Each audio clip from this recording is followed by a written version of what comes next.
When I say act broke, I'm not talking about deprivation. I'm talking about the cheat code to not fumbling your finances as your income increases and training yourself to be more intentional and not slipping into lifestyle creep. And the first thing you need to do is live below your mental pay grade. So if you were able to cover everything just fine while you were bringing home $65,000 a year, now that you're bringing home $85K, don't start budgeting like you have $85,000. Keep living like you're still bringing in $65 for as long as you can and continue to build your lifestyle around that number. That extra money will automatically turn into savings instead of disappearing into upgrades that you probably don't need. And if you do decide to give your lifestyle a little bump, do it on a delay. So every time your income goes up, don't be so quick to upgrade. Instead, give yourself 6 to 12 months before making any big changes. A significant income bump can be very exciting, but if you're not careful, it is so easy to get so caught up in that excitement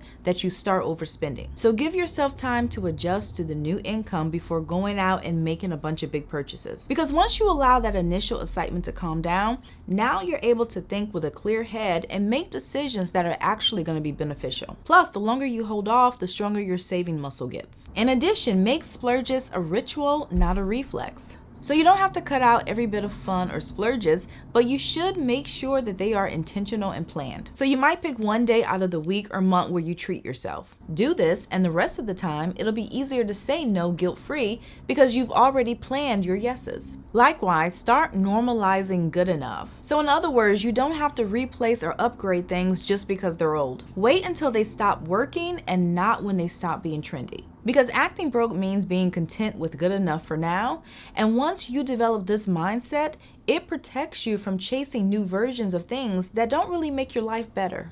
You also should keep your old habits alive. So if you used to cook at home 4 or 5 nights a week when money was tight, don't lose that habit just because now you're earning more. Because those same habits that helped you stay afloat when you were down will help you build stability when you're up. It might also help to shop with your past self in mind. So before you buy anything, ask yourself, would broke me still buy this? And if the answer is no, it might be an ego purchase and not a real want or need. Remembering your old self keeps things in perspective, it stops you from spending just to prove something, and it can also help you stay grounded no matter how much you make. You can also act like every purchase needs a defense. So before you spend, say, over $100, imagine having to explain the reason to your most financially responsible friend. And if the explanation sounds weak, skip it. This simple trick helps you to slow down and think about what's actually worth it. Because the goal isn't to never spend, it's to stop spending without reason. Another practice is to say no like you're broke even when you're not.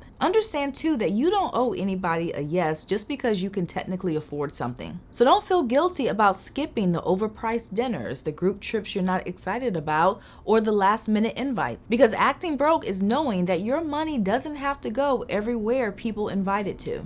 You can also act as if you're allergic to unnecessary debt. So keep treating debt as if it's off limits unless it's actually necessary. Because oftentimes, the less you owe, the more freedom you have. Another trick is to practice quiet success. You do not have to prove that you're doing well. Let me repeat that. You do not have to prove that you are doing well. There's real power in pretending that you have less while your net worth says otherwise. It can give you peace, privacy, as well as protection from comparison. And from observation, I feel that some people are more willing to respect your financial boundaries when they don't think that you have a whole lot to go around. It's also smart to keep your broke routines because some of your old broke habits are actually smart habits in disguise. At the end of the day, acting broke is not about being cheap. It's about being aware of where your money goes. So packing snacks, refilling your water bottle, or checking clearance racks first might seem small, but those choices stack up fast. So even when you're comfortable, set spending limits as if you're still trying to make it.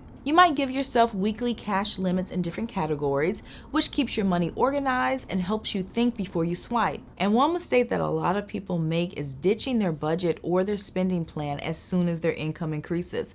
But one thing to keep in mind is that giving yourself limits, that's not about being broke. That's about being disciplined. Whether they make $50,000 a year or $150,000, giving themselves some type of cap is how financially savvy people keep their money. In addition, avoid the comfort trap. It's natural for people to use money to make life easier, but if you're not careful, conveniences can quietly drain your progress, especially if your income bump wasn't that significant. And yes, buying back time is a huge perk of earning more, but you don't have to outsource everything or buy yourself out of every single inconvenience. And finally, don't immediately move the goalposts every time you hit a win. So every time that you hit a goal, allow yourself to feel it and really celebrate that milestone before raising the bar. So if you once set a goal of 5K saved, sit with that win for a moment. And just so that we're clear, this absolutely does not mean that you can't set bigger goals for yourself. Just don't be so quick to rush past a milestone like it's nothing. So slow down and appreciate how far you've come. Because when it's all said and done, you could be accomplishing something that some people haven't and some people never will.